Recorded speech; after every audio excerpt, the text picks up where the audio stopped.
All right.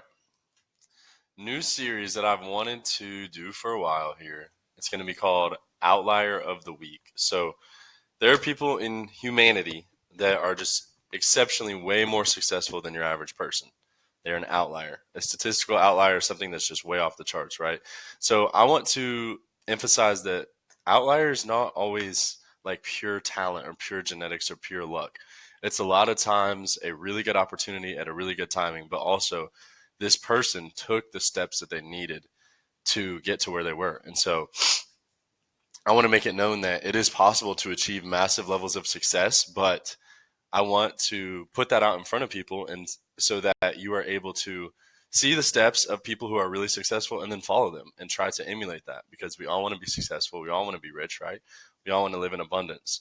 So the outlier of the day, of the week, let's say, Michael Dell.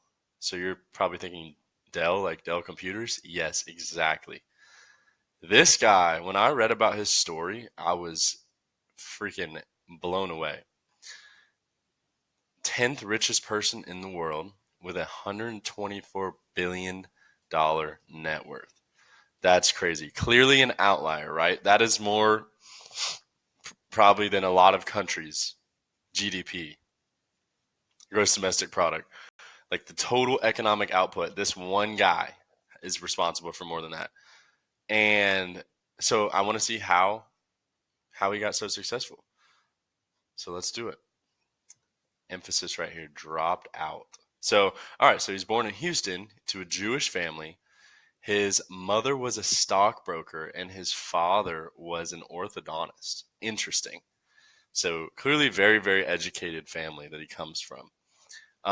He wanted to take a high school exam at age 8 to get his GED at age 8. Okay. In his early teens, he invested his earnings from part time jobs in stocks and precious metals. So this guy was buying stocks and precious metals when he was 8 years old, or early teens, my bad. Okay. First calculator, age 7. Okay, cool.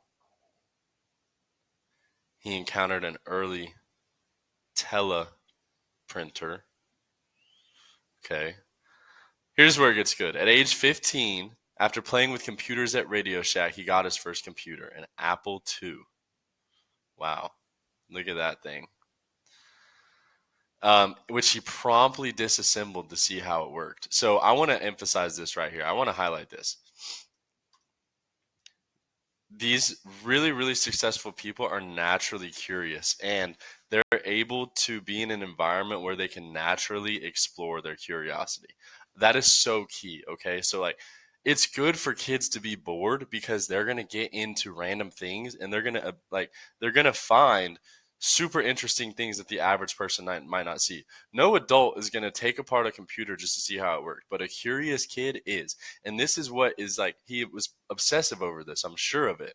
And so this is what like paved the way for him to be one of the richest people in the world.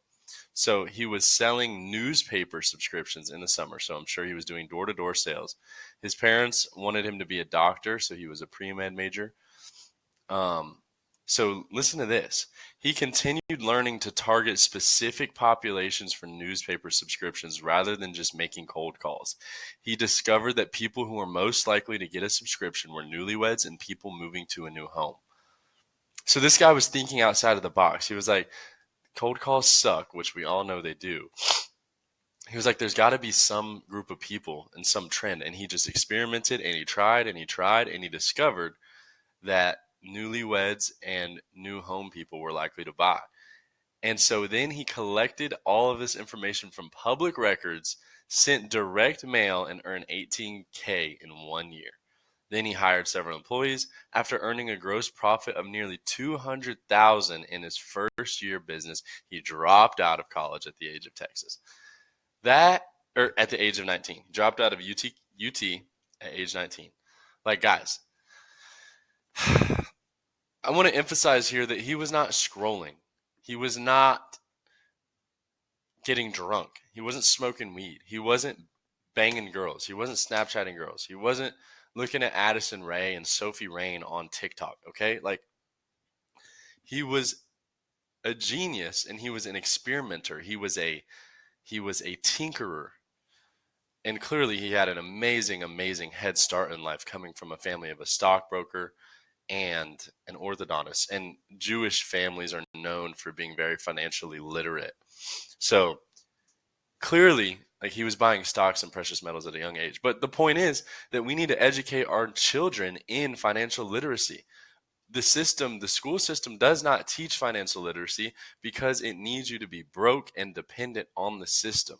Okay. He had outside information, outside upbringing in his parents who taught him about money, who inspired him to be a learner. I'm sure he was always being read to and educated. Like, he had literally passed high school at 8 years old. And sure, he probably has a very, very natural high level of intelligence. But what I'm saying is he could have had that level of intelligence and then just been born into a normal family, and he would have just been the same type of guy who just went through school, did whatever on the side, got into a pretty good college, and then he was an employee. And maybe, by the time he was 50 or 40s, he was in like an executive position. Sure, he would have been very successful, but we're talking outlier level of success. And his curiosity and his opportunity are what allowed him to do that. So let's look further into his business career. But let's just keep in mind 200K first year of business. And this is back in like the 1980s. So 200K back then, worth so much more than it is right now. Okay. So when he was a freshman, pre-med, he started an informal business putting together and selling upgrade kits for PCs, personal computers. He then applied for a vendor license to bid on contracts for the state of Texas, winning bids by not having the overhead of a computer store. So he was able to undercut existing businesses as a 19-year-old freshman in college because he didn't have to pay rent or a lease, like commercial lease. I mean, this is insane. Then look again, he's always looking for a smarter way to do things. Like when he wasn't cold calling, when he didn't want to cold call, but he looked for who's likely to buy. He noticed this pattern. He said, this is a huge opportunity. He believed that the potential cost savings of a manufacturer selling PCs directly had enormous advantages over the conventional indirect retail channel. So, in January 1984, he registered his company. His strategy was to sell directly to customers by manufacturing computers only after they were ordered. He did about 50K to 80K worth of PC upgrades and add-on components.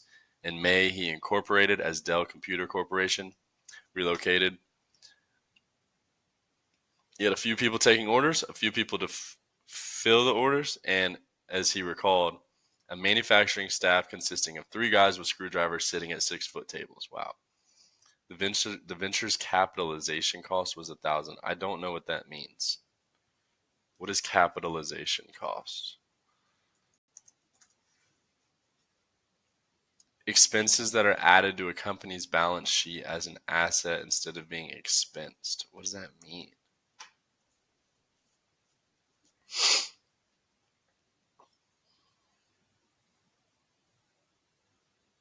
Hmm. So equipment, land, construction.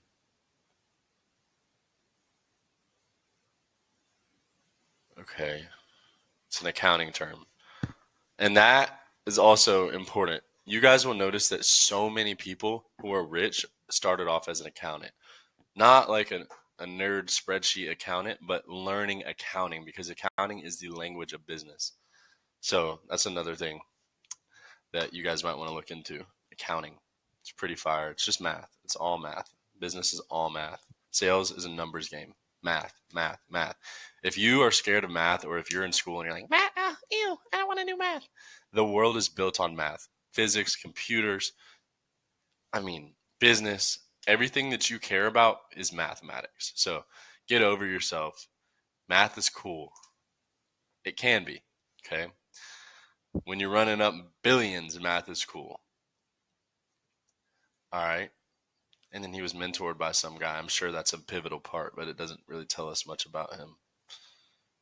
He's just an American computer industry executive.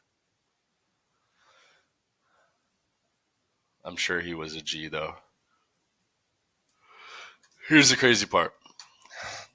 1992, age 27, he became the youngest CEO of a company ranked in Fortune 500.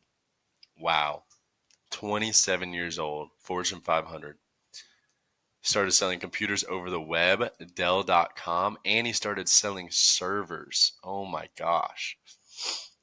They reported 1 million in sales per day, Dell.com. They had a market share of 12.8%, world's largest PC maker. First rankings that had shifted in the previous 7 years. So he was a disruptor for sure. Combined shipments of desktops, notebooks, and servers grew to 34.3% worldwide and 30.7% in the United States. He overtook the market, bro. How did he do this? He stepped down as CEO but stayed chairman. He returned as CEO. Okay. Help of Silver Lake Partners, Microsoft, and a consortium of lenders took Dell Inc. private. Interesting. What does that mean? It means he bought back his business. Dang. Dell received 75% stake. So I think they went public at some point. Oh my goodness. So he bought back his business. So like this is something that happened during COVID. So y'all remember COVID, like every stock crashed. And so the government like started giving big companies money to help them stay afloat, right? We all got stimmies, so did businesses. But the sick part about what companies did with that stimmy money was they just bought back stocks. So they purchased their own company. They bought ownership in their own company at a super discounted rate. And so all that did was make the top 1% even more wealthy. That was a major, major, major L that we took. Oh, it's so frustrating. Like these people have so much freaking power.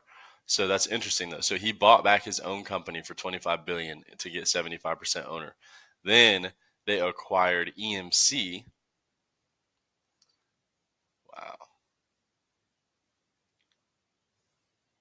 They acquired EMC. So Dell was like servers and compute, and then EMC was software and storage. 100 million. Oof. Undisclosed payments from Intel. Interesting. So there was some shady shit too.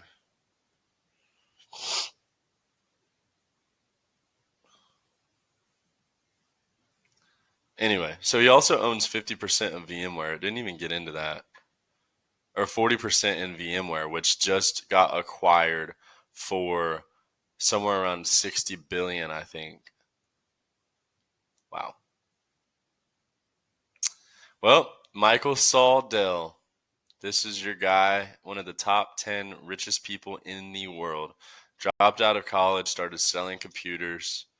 Absolute G. So, what is the point here, y'all?